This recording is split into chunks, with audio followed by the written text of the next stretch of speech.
mo ng matang bago mong tinatahak. Sari-saring mga numero ang iyong makikita. Sari-saring mga formula na mas mahalaga. Ngayon sabihin mo, kung di ka pa kontento, marami pang magaganap dito sa pagbuklat ng mata.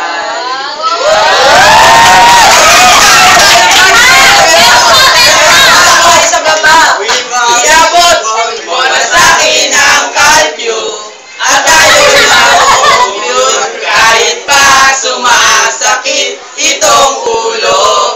Iabot mo na rin ang notebook mo para makasagaya.